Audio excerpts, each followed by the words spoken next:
Have you ever watched a man dig his own career grave while proudly believing he was building an empire? Buckle up, because my story is not just a brutal slap in the face to corporate arrogance. It is an expensive masterclass on why you should never judge my power by the mud on my work boots. Welcome to the ruthless elite, where the price of a $5 insult cost one intern his entire future. Hello, everyone. Before today's story begins, we'd like to share a quick message. YouTube recently removed our monetization, cutting off our income. If you enjoy this story, we humbly ask for just $1 to help pay our staff so they can make a living and keep creating for you. Thank you for saving us. Now, let's begin the story. My name is Addison Garcia. I am the Chief Executive Officer and Chief Architect of Ethos Dynamics. But if you had looked at me on that freezing Tuesday morning outside the Obsidian Spire Hotel in Chicago, you would have never guessed I held any title higher than a day laborer. I had just landed after enduring 48 sleepless hours, 2 entire days of pure, unadulterated chaos. A massive scaffolding collapse at one of our primary construction sites in Seattle had required my immediate, on-the-ground presence. I did not direct the crisis from a plush leather chair in a climate-controlled boardroom. I was down in the trenches. I spent 2 days standing in the relentless Pacific Northwest rain, navigating twisted steel and shattered concrete, coordinating emergency response teams, and ensuring every single worker made it out without serious injury. By the time I boarded my flight to Chicago, I was practically a walking corpse. I had not bothered to change out of my field gear. My heavy-duty safety jacket was frayed at the cuffs and stained with dark streaks of machine grease. My jeans were stiff with a thick, chalky layer of gray cement dust. My leather steel-toed boots were completely caked in dried, hardened Seattle mud. I smelled like rain, exhausted adrenaline, and cheap airport coffee. Stepping out into the biting wind blowing off Lake Michigan, I stood beneath the towering glass canopy of the Obsidian Spire, a luxury hotel that catered exclusively to the untouchable elite. I was waiting for the valet to bring my sport utility vehicle around. The air was brutally cold, stinging my cheeks, but my bones were too numb from exhaustion to truly care. I leaned against a pristine marble pillar near the drop-off zone, my hands shoved deep into my pockets. My freezing fingers brushed against the heavy, solid metal of my black VIP guest card, but I kept it hidden. I just wanted my car. I wanted a hot shower. I wanted to sleep for 24 hours straight in a quiet room. That was when the universe decided to test my patience. I heard the sharp, arrogant click of Italian leather shoes before I even saw him. A young man, barely in his mid-20s, came striding out of the golden revolving doors. He was drenched in the kind of aggressive, spicy Tom Ford cologne that practically suffocates anyone within a 10-foot radius. He was wearing an impeccably tailored, sharply cut suit that screamed new money and old insecurities. This was Preston Sterling, an architecture intern, though I did not know his name just yet. What I did know, instinctively, was his type. I had chewed up and spit out dozens of arrogant junior designers exactly like him over my 20 years in the industry. Preston marched straight toward me with a sense of entitlement so dense it had its own gravitational pull. He did not look at my face. He did not notice the heavy dark circles under my eyes or the hardened, calculating stare of a woman who commanded a global empire. He certainly did not notice the edge of the matte black VIP card peeking out of my jacket pocket. All he saw was the dirt. All he saw was the frayed safety jacket and the mud on my boots. Because I was standing near the valet drop-off zone looking utterly disheveled, his status-obsessed brain immediately categorized me into the lowest possible caste of his shallow world. To him, I was just a rideshare driver hired by the hotel, a nameless, faceless servant standing in the way of his glorious destiny. He did not offer a greeting.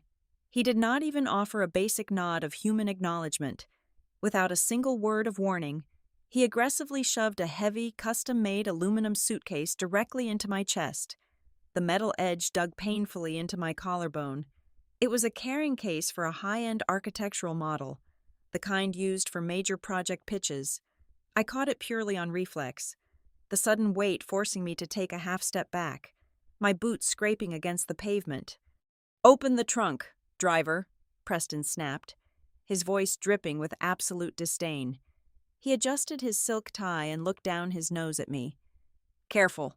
The model in there is worth more than your entire life." Time seemed to stop. The freezing Chicago wind died down. Any normal person would have exploded. Any other executive would have immediately pulled out their credentials, screamed for the hotel manager, and had this arrogant child thrown out onto the street.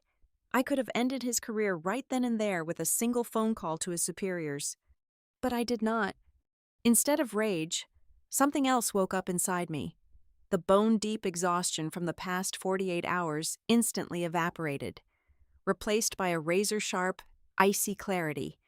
It was the predator instinct of a woman who had fought her way to the top of a male-dominated, cutthroat industry. I looked at this boy, this fragile little ego wrapped in a tailored suit, proudly standing on the edge of a cliff, completely unaware of the deadly drop below. A slow, cold smile crept onto my face, a smile that should have sent him running for his life, but he was too blind to see it. I kept my mouth shut. I simply turned around, walked toward the black sport utility vehicle the valet had just pulled up, and easily hoisted his precious, heavy suitcase into the trunk. The trap was wide open. All he had to do was step inside. I decided right then and there that I would gladly be this young man's driver. I slipped behind the leather steering wheel of the sport utility vehicle and pulled the heavy door shut, sealing us inside the quiet, climate-controlled cabin.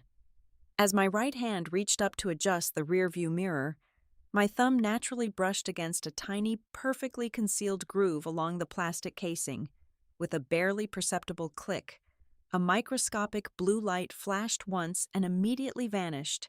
The 360-degree, high-definition security recording system was now active. Every whisper, every movement, and every ounce of arrogance was being captured by studio-quality microphones embedded in the headliner. It was a standard corporate security protocol for all my executive vehicles. Today, however, it was going to serve as the principal cinematographer for a spectacular tragedy. In the back seat, Preston tossed his heavy aluminum case aside and settled into the rich, handcrafted leather. He crossed one leg over the other, resting his ankle on his knee in a posture of forced dominance. I watched his reflection in the mirror. He dramatically pinched the bridge of his nose, inhaled sharply, and then let out a theatrical sigh of disgust. "Good Lord, does your dispatcher not believe in basic sanitation?" His voice echoed through the quiet space, dripping with absolute contempt. "It smells like wet concrete and poor working-class people in here. Turn the fan up, driver, and roll down the window a fraction of an inch. Try your absolute best not to let the city smog ruin my suit." I kept my eyes locked on the road ahead. My expression remained entirely blank. I smoothly merged the heavy vehicle onto the bustling streets of downtown Chicago. I did not speak a single syllable. Silence, I had learned long ago, was the sharpest tool to use against those who loved the sound of their own voices. Unable to endure the quiet for more than 2 minutes, Preston pulled out his smartphone and dialed a number. He put the call on speaker, ensuring that even a lowly chauffeur like me could bear witness to his magnificent existence. "Chad, yes, it is Preston," he announced loudly. "I am in the rideshare right now. The vehicle is a hygienic disaster, obviously, but I will survive." He let out a low, arrogant chuckle that sounded like grinding sandpaper. "Listen to me, man. Are you and the rest of the firm ready for the North American Architecture Summit this afternoon? Because I am telling you right now, I am about to completely redefine the parameters of urban living." I gripped the steering wheel, a dark, venomous amusement bubbling up in my chest. "Yes, man. The eco-urban riverfront revitalization concept," Preston continued, his voice swelling with a grotesque level of self-importance. "I finally cracked the algorithmic constraints for the biophilic integration. The senior partners at my firm are practically weeping with joy. They know this is the $2 billion winning bid. It is a completely groundbreaking, never-before-seen structural paradigm." He paused, waiting for his friend to praise him, before launching into a rapid-fire stream of technical jargon. I implemented a decentralized kinetic lattice framework, combined it with a submerged hydrostatic foundation, and utilized a variable tension web for the upper canopies. As those specific technical parameters left his mouth, my amusement instantly froze into absolute, chilling shock. A decentralized kinetic lattice framework paired with a submerged hydrostatic foundation, I knew those precise architectural elements. I knew the exact mathematical formulas behind them. I knew them because I was the one who wrote them exactly 3 years ago. It was a highly classified, experimental design codenamed Project Leviathan, developed within the secure servers of Aetherius Dynamics. We had poured tens of millions of dollars into research and development before I personally shut down the entire initiative and buried the files deep in our archives. I had not buried it because it was ugly. I buried it because it was a beautifully disguised death trap. My engineering teams had run thousands of simulated stress tests, and they all revealed one terrifying, fatal flaw. Under highly specific extreme weather conditions, specifically, the brutal, twisting winter wind tunnels naturally generated by the dense layout of Chicago skyscrapers, the kinetic lattice would fail catastrophically. The wind shear would cause the variable tension web to resonate violently, snapping the foundation anchors. The entire structure would literally twist itself apart and collapse into the river within 90 seconds. Preston was not just bragging about stealing a design.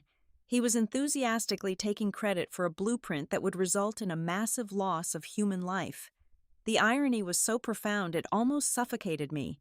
He thought he had stolen a golden crown, but he had actually hacked into a server to steal a guillotine, and he was currently polishing the blade. The journey continued, and Preston shifted from merely obnoxious to cartoonishly villainous. He snapped his manicured fingers loudly near my right ear. "Hey, driver! Turn the air conditioning off immediately. The dry air is irritating my vocal cords, and I have a historic presentation to deliver." I silently reached over and deactivated the climate control. A few blocks later, we stopped at a red light directly adjacent to a city road crew jackhammering the frozen asphalt. Sparks flew into the freezing air, and the exhausted men shouted to each other over the deafening roar of heavy machinery. Preston rolled down his window just enough to sneer at them. "Look at those creatures," he said into his phone, raising his voice so his disdain could carry through the glass. "Manual labor, the ultimate tragedy of the uneducated. This is exactly why we design, Chad. We are the absolute rulers of design truth. We dictate how the ants live, where they move, and what they see. Someone has to do the heavy lifting to keep society functioning, but thank God it is not us. Can you imagine actually sweating for a living? Disgusting." I glanced at the men working out in the bitter cold, their faces stained with dirt and absolute exhaustion. I looked at my own hands, still heavily dusted with the gray cement from the disaster site in Seattle. My grip on the steering wheel tightened until my knuckles turned completely white. Finally, I pulled the heavy vehicle up to the grand, sweeping entrance of the convention center. Giant banners advertising the summit snapped violently in the winter wind. I shifted the transmission into park. Preston ended his phone call with a self-satisfied smirk, uncrossed his legs, and grabbed the handle of his stolen aluminum case. Before pushing his door open, he reached into his designer coat pocket and pulled out his leather wallet. He extracted a single, painfully crumpled $5 bill. With a dismissive flick of his wrist, he tossed it over the seat toward the front. It fluttered in the air for a second, before landing softly on the center console. "A tip for your painful slowness," Preston sneered, adjusting his silk tie one final time. "Take it, buy some decent soap, and try to learn how to do something actually useful for society. Enjoy your mediocre little life, driver." He slammed the heavy door shut behind him, marching toward the glass doors of the convention center like a conquering emperor returning to his adoring subjects. I sat alone in the quiet vehicle. I slowly reached out and picked up the wrinkled $5 bill. I smoothed out the deep creases with absolute, surgical precision. Carefully, almost reverently, I folded the crisp green paper and tucked it safely into the chest pocket of my dirty, grease-stained safety jacket. This was not a tip anymore. This was a receipt. I guided the heavy vehicle down a steep concrete ramp, bypassing the crowded drop-off zone entirely, and entered the subterranean parking garage. I glided through a heavily guarded biometric checkpoint reserved strictly for elite dignitaries. Within 10 minutes, I was inside my private executive suite. I stripped off the heavy, dirt-encrusted safety jacket, the dusty denim, and the mud-caked boots. I washed the smell of the Seattle disaster site off my skin. When I emerged from the dressing room, the exhausted laborer was dead and buried. In her place stood a corporate titan. I was armored in a razor-sharp, custom-tailored burgundy power suit that commanded absolute authority. I pulled my dark hair back into a tight, severe knot. I clipped a solid black, anonymous guest badge to my lapel, deliberately leaving my name and title blank. I stepped out of the private elevator and walked onto the main exhibition floor. The atmosphere hit me like a physical wall of desperation. It was a sprawling, chaotic ecosystem of pure vanity. Thousands of ambitious professionals swarmed beneath the blinding chandelier lights. It was a sea of navy and charcoal suits, all violently fighting for a sliver of attention. Everyone was aggressively handing out thick business cards, flashing bright, artificial smiles, and desperately trying to align themselves with anyone who possessed a fraction of real power. They were blinded by the intoxicating scent of money and the illusion of prestige. I moved through the dense crowd like a phantom, utterly invisible in my anonymity. It took me less than 5 minutes to locate my target. Preston was holding court at a massive, brightly lit booth belonging to Vanguard Architecture, one of our most aggressive, yet consistently underwhelming, corporate rivals. The stolen aluminum suitcase was open, and the incredibly complex structural model of my discarded project sat proudly on a brightly lit pedestal. Preston stood beside it, puffing out his chest, completely surrounded by a tight circle of wealthy gray-haired investors. He was waving a silver laser pointer around like a magic wand. "Look at the fluidity of these lines," Preston boasted loudly, ensuring his voice carried over the ambient noise of the massive hall. "This is not just a building, this is an evolution. If you look at the current market leaders, specifically Etherius Dynamics, you will see nothing but outdated relics. Their design philosophies are completely paralyzed by fear and archaic safety protocols. They are dinosaurs. My vision, gentlemen, represents the absolute apex of modern structural engineering." I stood quietly near the edge of his audience, sipping a glass of sparkling water. I watched him effortlessly lie to their faces. Suddenly, the dense crowd parted slightly. A prominent United States senator, a man who sat on the Federal Urban Development Committee and whom I had personally advised on numerous occasions, strolled down the aisle surrounded by a heavy security detail. He caught my eye through the sea of bodies. He immediately stopped his procession. He offered me a very deep, highly respectful nod, acknowledging my silent presence without blowing my cover. I offered a subtle tilt of my head in return. Out of the corner of his eye, Preston witnessed the brief interaction. I saw his arrogant mind instantly process the scene and arrive at the most delightfully incorrect conclusion possible. His lips curled into a patronizing smirk. He genuinely believed that the powerful politician had merely nodded at the crowd, and that I, a lowly event coordinator in a red suit, was bowing to the senator in an act of pathetic subservience. He looked at me with absolute pity, completely unaware that the executioner was already standing in the room. I set my glass down on a passing silver tray. I reached into the inner pocket of my tailored blazer and pulled out my encrypted smartphone. I quickly typed a secure message directly to the chief audio-visual technician managing the summit's central control room. "Access the security feed from my vehicle. Extract the last 60 minutes of footage. Prepare the file. When I give the visual signal, project it onto the largest screen in the main auditorium." I hit send, slipped the phone away, and walked calmly toward the grand hall. The stage was set. The grand auditorium of the convention center was a cavernous, sprawling space, currently packed to its absolute maximum capacity, Exactly 5,000 industry professionals, wealthy investors, and high-ranking city officials filled the endless rows of plush velvet seats.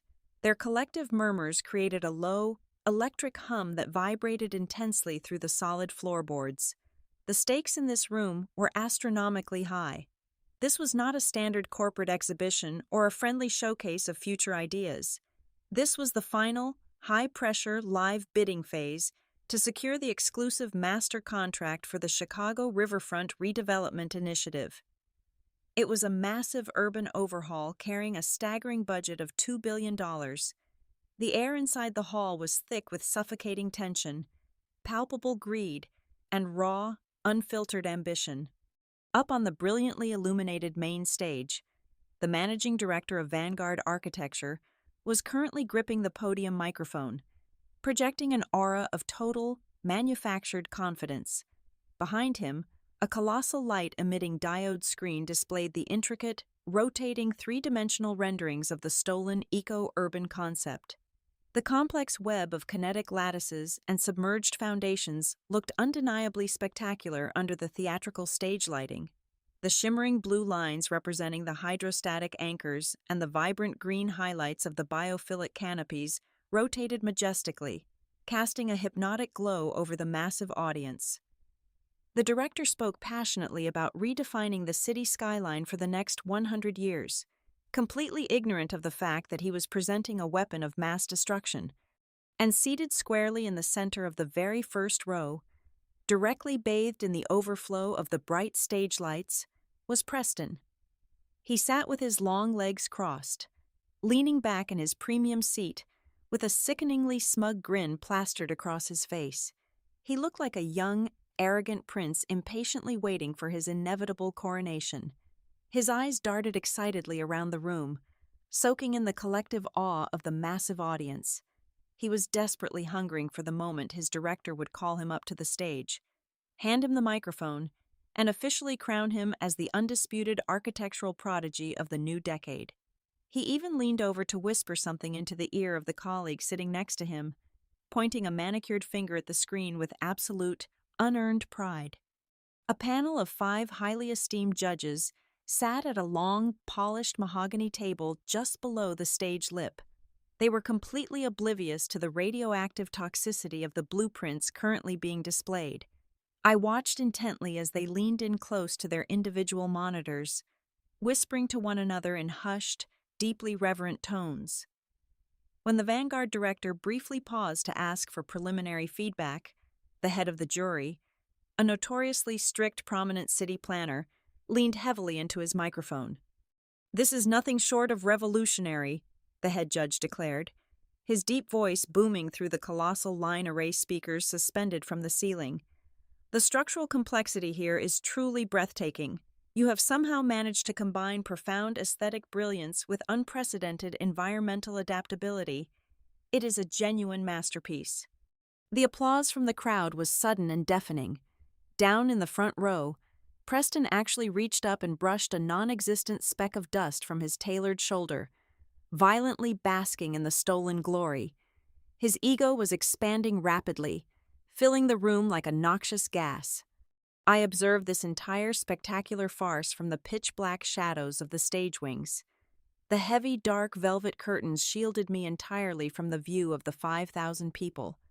I stood completely still. The overwhelming roar of the crowd repeatedly washed over me, but my heart rate remained perfectly steady and cold. I was not standing there as a casual observer. I was the keynote speaker. More importantly, as the primary consultant retained by the city government for this specific initiative, I held the absolute, uncontested veto power over the final contract award. I was the gatekeeper of the $2 billion. My right hand was resting deep inside the pocket of my burgundy blazer. My fingers were rhythmically twisting and folding a small, remarkably crisp piece of paper. It was the crumpled $5 bill. The coarse texture of the cheap paper grounded me in the present moment. Every single time the crowd cheered for the stolen design, every time the judges nodded in blind approval, I rolled the bill slowly between my thumb and index finger, mentally tightening the noose around Preston's neck. The arrogance radiating from the front row was almost tangible. It was swelling larger and larger, expanding like a massive, fragile balloon just begging for a sharp needle. Finally, the Vanguard director concluded his presentation with a deep, theatrical bow. The applause rolled through the room like a localized earthquake. As he stepped away from the center, the master of ceremonies, a man with a booming professional voice, stepped up to the main podium. The house lights dimmed significantly, focusing a single, blinding white spotlight directly on the center microphone. "Ladies and gentlemen," the host announced, his voice echoing cleanly off the high acoustic ceilings, "we have seen extraordinary visions today, but a project of this immense magnitude requires the ultimate, uncompromising scrutiny."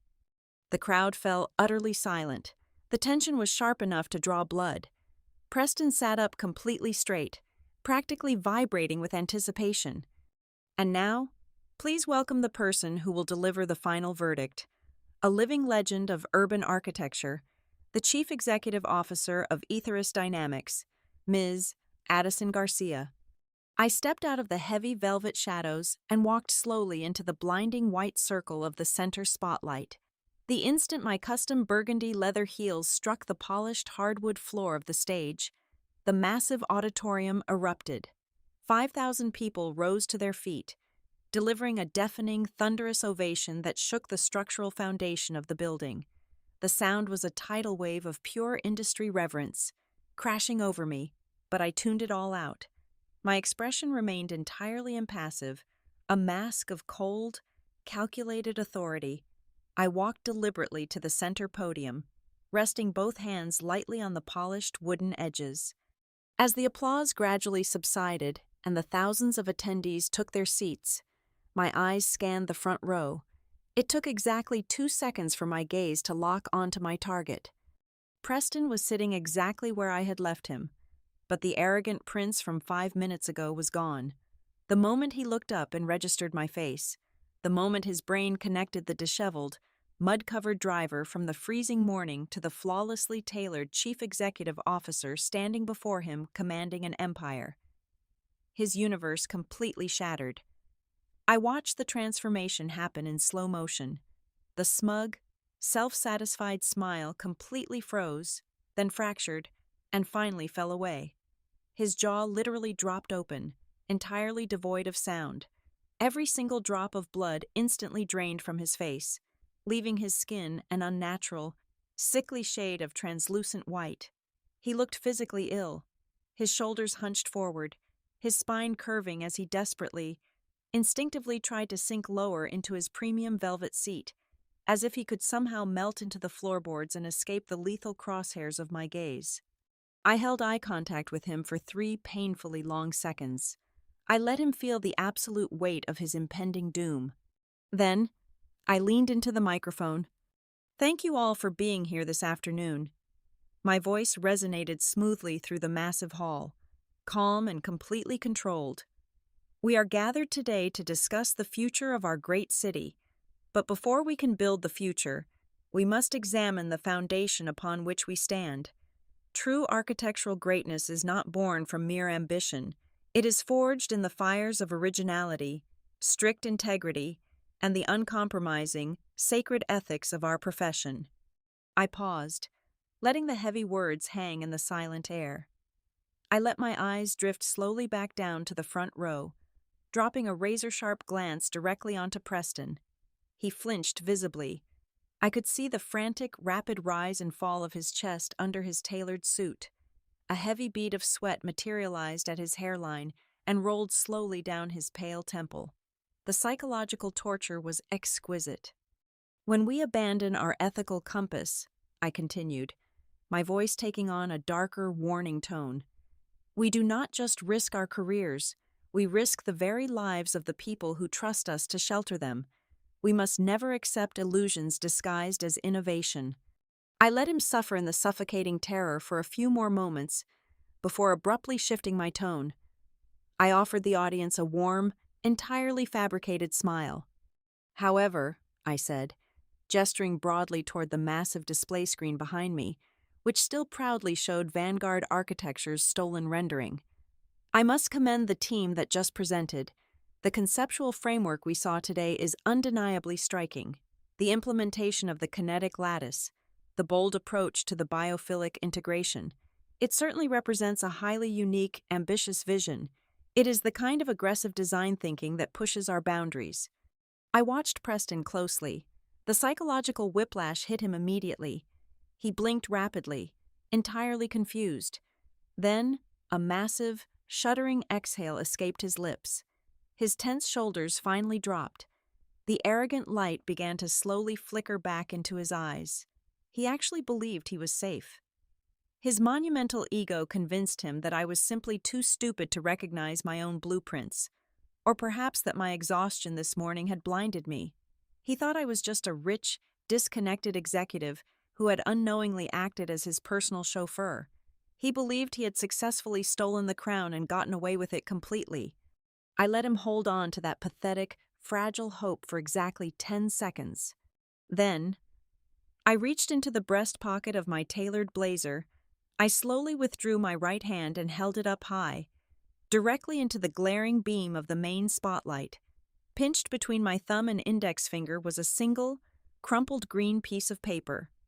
"It is funny how ambition works," I said, my voice dropping an entire octave, sending a chilling echo through the silent auditorium.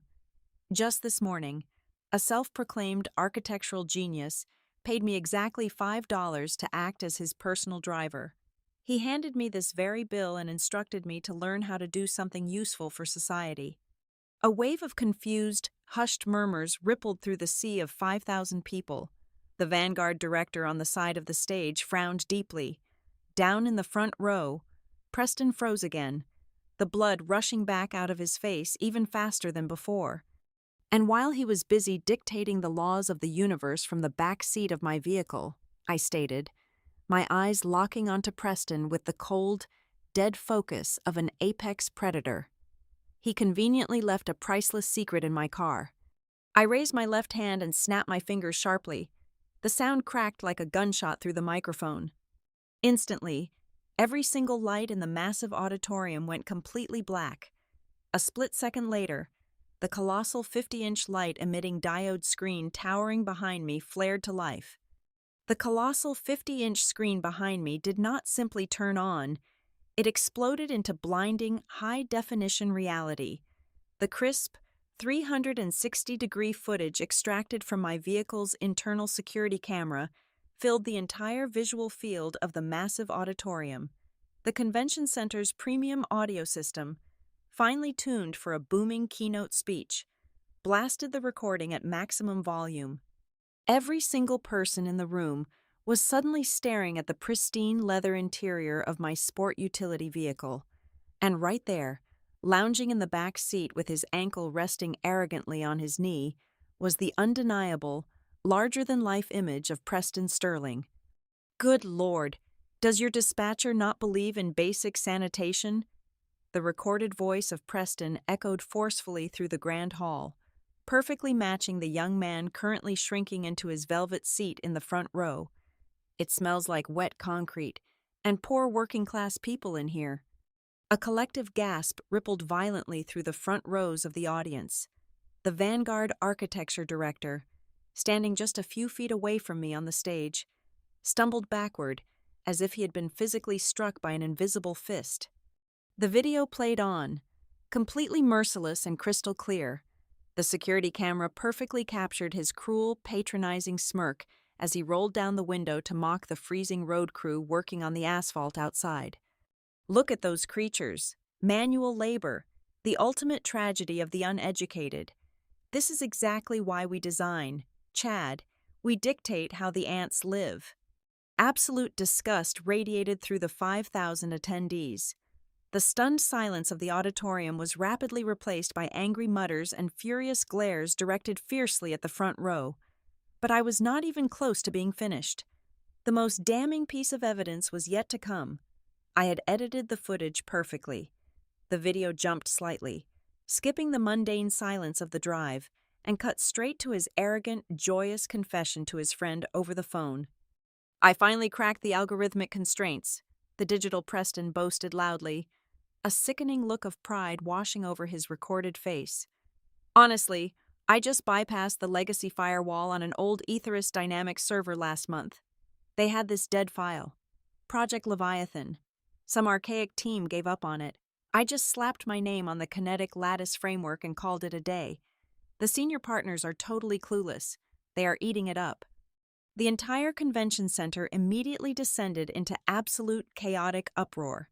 The 5 esteemed judges sitting at the polished mahogany table slammed their pens down in synchronized, righteous fury.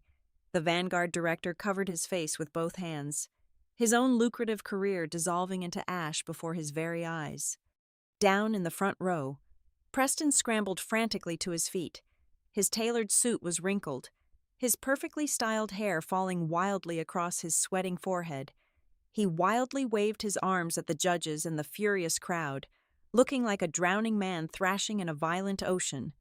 "That is completely fabricated," Preston screamed, his voice cracking with sheer unadulterated panic. "It is artificial intelligence. It is deepfake audio. That woman is lying. This is an illegal corporate setup by Ethos Dynamics to eliminate the competition." I did not raise my voice to shout over his pathetic lies. I simply pressed a small button on the discreet remote hidden in the palm of my hand. The dashcam video vanished instantly. In its place, a massive, highly detailed architectural blueprint illuminated the gigantic screen. It was the exact same eco-urban riverfront design Vanguard had proudly presented just moments ago, line for line, vector for vector. However, this specific document bore the official, highly encrypted watermark of Ethos Dynamics, dated exactly 3 years ago, and stamped diagonally across the entire schematic in glaring, blood-red digital ink were the words, "Cancelled, critical structural hazard." "You are absolutely right about one thing.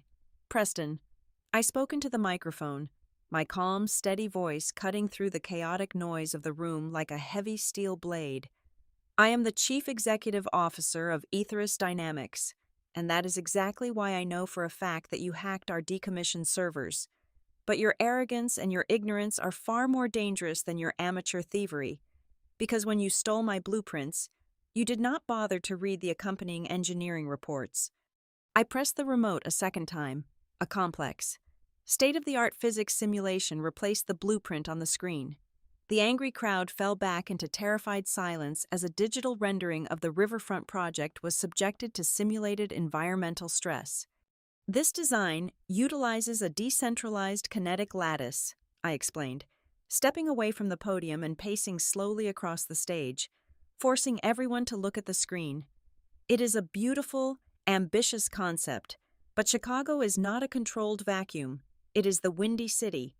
During a severe winter storm, the brutal wind shear moving through the downtown skyscraper corridor creates an extreme, twisting vortex. On the massive screen, thick red arrows representing extreme wind velocity violently hammered the digital structure. The audience watched in horror as the variable tension web began to vibrate wildly out of control. "The kinetic lattice cannot absorb that specific vibrational frequency," I continued, my voice echoing relentlessly over the sound of the digital wind. "The hydrostatic anchors snap under the immense torsional strain. My engineering teams ran 10,000 simulations 3 years ago. The result was always exactly the same." On the massive display, the $2 billion structural marvel violently twisted itself apart. The heavy foundation shattered completely. The grand, beautiful canopies collapsed inward, plunging the entire digital complex and thousands of imaginary civilians directly into the freezing river. "Complete catastrophic failure within exactly 90 seconds, I stated coldly. I stopped pacing and stared directly down at Preston, who was now trembling so violently his knees were buckling.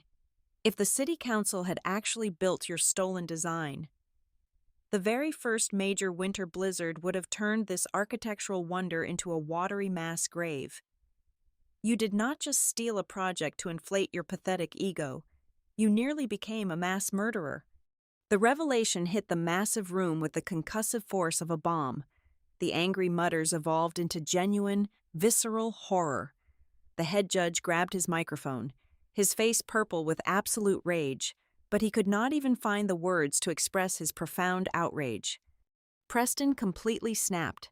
The remaining, fragile fragments of his sanity and his carefully crafted elite persona disintegrated entirely, trapped, publicly humiliated on the grandest stage possible, and facing undeniable legal and professional ruin.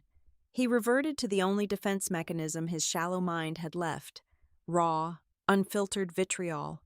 "You set me up!" he shrieked at the top of his lungs, pointing a violently trembling finger directly at my face. Spittle flew from his pale lips. "You disgusting, hypocritical elites! You dress up in your little construction outfits and pretend you understand the real world. You are just a vile, deceitful driver who framed me. You trapped me in your filthy car. You are nothing but a liar."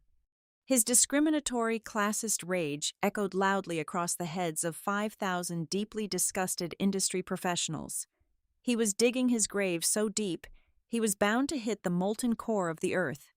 I did not flinch. I did not frown.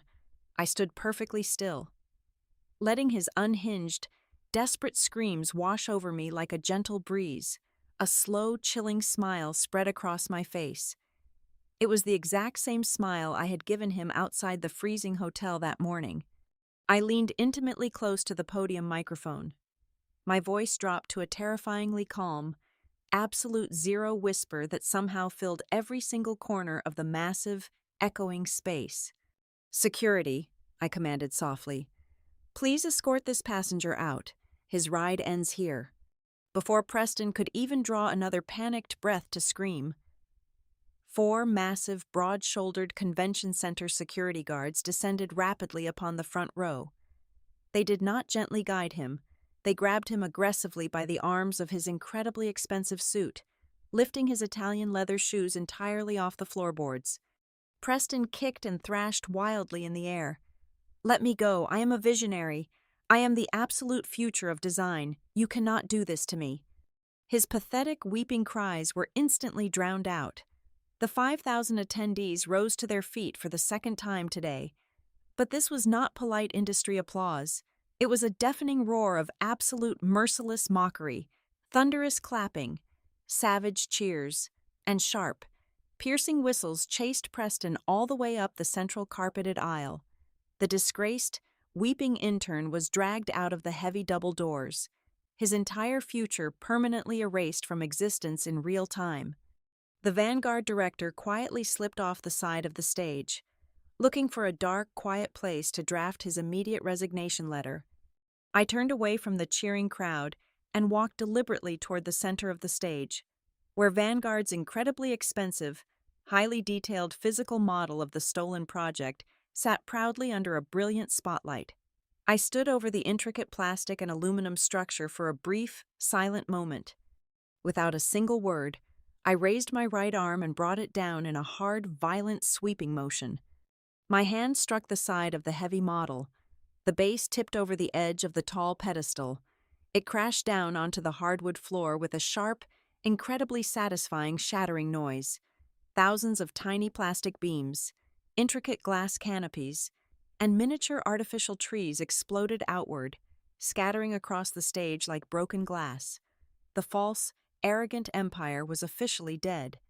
I walked calmly back to the microphone, smoothing out the cuffs of my burgundy blazer. The crowd immediately quieted down, waiting with bated breath for my final decree. Aethirus Dynamics is formally withdrawing from the bidding process for the riverfront redevelopment, I announced cleanly into the silent room. This great city deserves a design born from genuine integrity, not dangerous deception. Furthermore, I am officially recommending to the City Council that the $2 billion budget be temporarily frozen.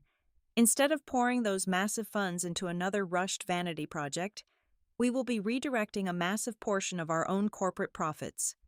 I looked out over the vast sea of faces, making direct eye contact with the ambitious, hungry young professionals scattered throughout the upper balconies. Effective immediately, Aethirus Dynamics is establishing the Ethical Foundations Initiative. We are creating a fully funded, comprehensive scholarship program dedicated exclusively to genuine working-class architecture students. We are going to find the brilliant minds currently pouring concrete, driving ride shares, and working the grueling night shifts. We will give them the financial tools to build the future, because they actually know the true value of hard work. The auditorium erupted one final time. It was a standing ovation that felt like a localized seismic event, a genuine celebration of brutal, poetic justice. I stood under the blinding white stage lights, my hand brushing gently against the chest pocket of my blazer. Feeling the perfectly folded $5 bill safely tucked inside, it was, without a single doubt, the greatest investment I had ever made. Thank you so much for listening to today's story. We hope you enjoyed it. As an ad-free channel, your support is what keeps us alive.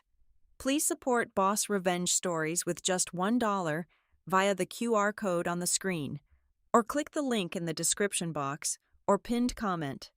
Also, we'd love to connect with you. Please leave a comment telling us which city or state you're listening from. Thank you for standing with us, and see you in the next stories.